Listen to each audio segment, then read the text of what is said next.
नमस्ते इन्वेस्टर। चलिए आप जानते हैं Q3 में कैसे रह सकते हैं, स्पेशल केमिकल्स कंपनियों के जो नतीजे हैं वो कैसे रह सकते हैं। तो नुवामा की रिपोर्ट के हिसाब से, कुछ बड़े ब्रोकर की रिपोर्ट के हिसाब से कुछ बातें आई हैं सामने Q3 की रिपोर्ट के हिसाब से कि कंपनीज के रिजल्ट कैसे आएंगे और मार्केट में कंपनी किस तरीके से परफॉर्मेंस दिखा सकती है उस पॉइंट पे। तो केमिकल इंडस्ट्री एक ऐसी इंडस्ट्री है जिसके अंदर अभी हमने देखा था कि केमिकल इंडस्ट्री उतना अच्छा नहीं कर रही थी, लगातार गिरावट हो रही थी। तो इस गिरावट के टाइम पे काफ़ी सारी कंपनीज का अब रिजल्ट हमारे सामने आने वाला है Q3 का। सब स्टार्टिंग हो चुकी है, आईटी कंपनीज के रिजल्ट आना शुरू हो गए हैं।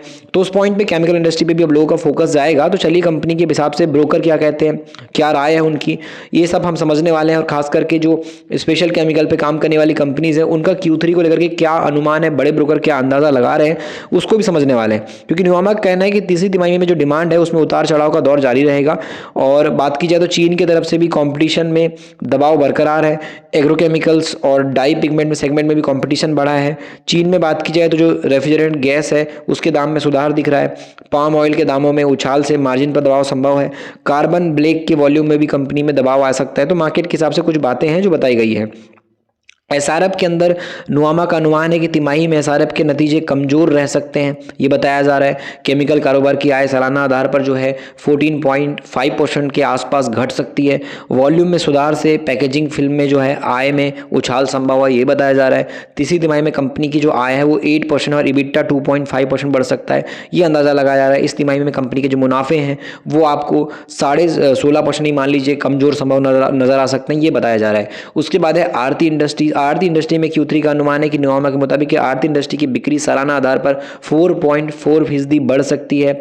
मार्जिन स्थिर रह सकते हैं, ये बताया जा रहा है। कमजोर Q2 के मुकाबले में Q3 में इबिट्टा में सुधार असंभव है, ये बातें आ रही है। उसके बाद है दीपक नाइट्रेट में Q3 का अनुमान है कि Q3 में कंपनी जो है हालत और बिगड़ सकती है, बिक्री स्थिर रह सकती है। इबिट्टा में सालाना आधार पर 10.7% का दबाव संभव है, ये बातें कही जा रही है। मुनाफे में दीपक नाइट के अंदर सालाना आधार पर 11.9% का दबाव संभव है।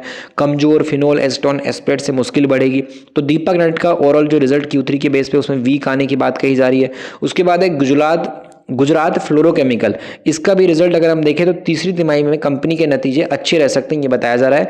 मुनाफा सालाना आधार पर 42% से बढ़ सकता है। तो अभी तक हमने जितनी भी कंपनीज देखी उसमें गुजरात फ्लोरोकेमिकल के अंदर बढ़ती हुई उम्मीद नजर आ रही है मुनाफा की, प्रॉफिट की। उसके बाद है जुबिलेंट इंग्रेविया, इसका रिजल्ट जो है उसमें नतीजे अच्छे रह सकते हैं, ये बताया जा रहा है। इस अवधि में कंपनी का जो मुनाफा है वो सालाना आधार पर 63% तक बढ़ सकता है। तो ये भी एक अच्छी बात है। दो कंपनीज हमने देखी, दोनों के अंदर एक पॉजिटिव माहौल नजर आ रहा है। गुजरात फ्लोरोकेमिकल और जुबिलेंट इंग्रेविया के अंदर आपको तेजी की बातें चल रही होगी, क्योंकि कंपनी जो है स्पेशल केमिकल के आधार पर कारोबार के हिसाब से मार्जिन में सुधार आ सकता है, ये पॉइंट अभी आपको दिखाई दे रहा है इन कंपनीज के अंदर। नाइट्राइट लिमिटेड के बारे में, तो दीपक नाइट्राइट लिमिटेड के अंदर अभी करंटली अगर आप कंपनी का सेल्स ग्रोथ देखोगे या प्रॉफिट ग्रोथ देखोगे तो कंपनी का सेल्स तो बढ़ रहा है 11% से, लेकिन प्रॉफिट कंपनी का माइनस में आ चुका है, जिसकी वजह से शेयर प्राइस अभी इसका 3 महीने के अंदर भी और 6 महीने के अंदर भी डाउन है। अगर हम बात करें शेयर होल्डिंग के पॉइंट से, तो इस कंपनी में आपको शेयर होल्डिंग के हिसाब से अभी दिखाई देगा कि मार्केट के अंदर इस कंपनी में आपको नजर आएगा प्रमोटर जितने के उतने हैं। एफआईएस का भी स्टेक 6% के 6% पे बैठा है, लेकिन डीआईएस का स्टेक इस बार भी लगातार दीपक नाइट के अंदर आपको बढ़ता हुआ नजर आएगा। स्टेक गिरावट के अंदर भी आपको दीपक नाइट के अंदर बड़े इन्वेस्टर का पैसा लगता हुआ नजर आ रहा होगा। और इसमें कुछ इंपॉर्टेंट बात की जाए तो LIC का पैसा 9.47% के आसपास है। कोटक इमर्जिंग इक्विटी स्कीम का पैसा यहाँ पे बढ़ा है। उसके अलावा Franklin India smaller companies fund का पैसा यहाँ पे देखने को मिलेगा। उसके अलावा मोतीलाल ओसवाल हो गया, निपॉन लाइफ हो गया, कैनरा बैंक की बात की जाए, इसके अलावा मिराय एसेट्स की बात करें तो ये सब बड़े प्लेयर हैं जिन्होंने अपना पैसा जो है दीपक नाइट के अंदर गिरावट के टाइम पे भी लगाया हुआ है। बात करें अगर हम SRF की, तो SRF कंपनी के अंदर आपको देखने को मिलेगा सेल्स ग्रोथ भी कंपनी की माइनस में है और जो प्रॉफिट की ग्रोथ है वो भी कंपनी के अंदर माइनस में है।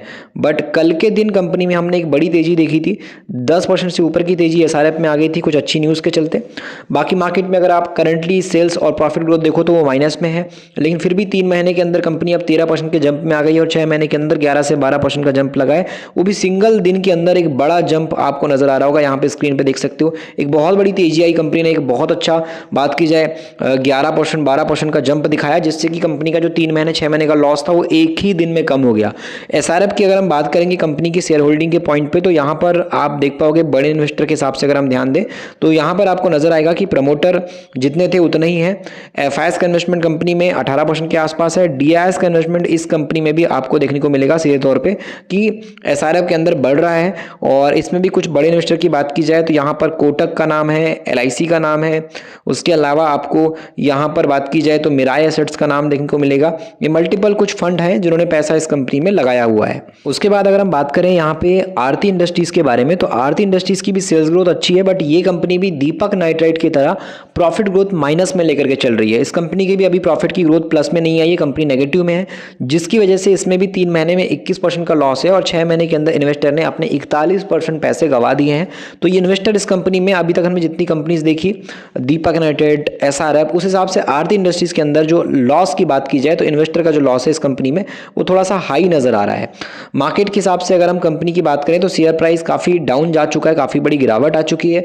अगर हम इन्वेस्टर के पॉइंट से बात करें किसने कितना पैसा इस कंपनी में अभी भी लगा के रखा हुआ है, शेयर होल्डिंग का डेटा क्या कहता है, तो प्रमोटर ने यहाँ पे स्टेक अपने कम किए हैं, एफआईएस का इन्वेस्टमेंट यहाँ पे कम हुआ है और साथ में डीआईएस का भी इन्वेस्टमेंट की बात की जाए तो वो भी थोड़ा सा कम होता हुआ नजर आया है आरती। उसके बाद अगर हम हालचाल देखें गुजरात फ्लोरोकेमिकल्स का, तो इसके भी जो हालचाल है वो 11% के बात करें माइनस में सेल्स चल रही है।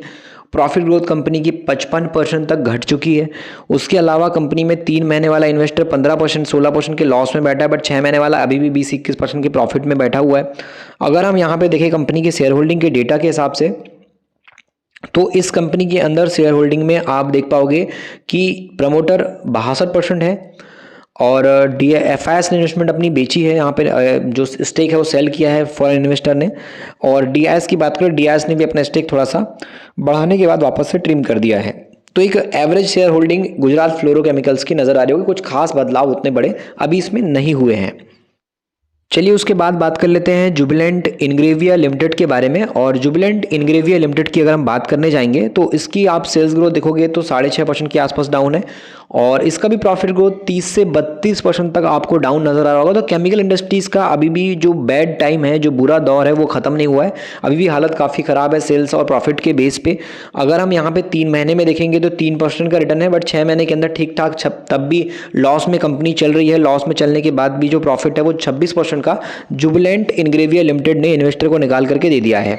बाकी अगर आप यहाँ पे देखने जाओगे कंपनी के पॉइंट से कि यहाँ पे शेयर होल्डिंग के बेस पे किसने कितना स्टेक अपना रखा हुआ है यहाँ पर, तो ध्यान से अगर नोटिस करोगे तो आपको दिखाई देगा प्रमोटर ना तो शेयर खरीद रहे हैं ना ही बेच रहे हैं, जितने थे उतने ही हैं। हाँ, बट एफआईएस का इन्वेस्टमेंट इस कंपनी में बढ़ा है और एफआईएस के साथ साथ में जो डीआईएस का स्टेक है वो भी इस कंपनी में इंक्रीज होता हुआ नजर आ रहा है 13 से 14%, 14 से 15% के आसपास। डीआईएस में अगर हम देखें तो यहाँ पर डीएसपी स्मॉल कैप फंड का इन्वेस्टमेंट इंक्रीज हुआ है और उसके साथ में जो आदित्य बिरला सन लाइफ है इसका भी इन्वेस्टमेंट आपको इसके अंदर देखने को मिल रहा होगा 1% के आसपास में।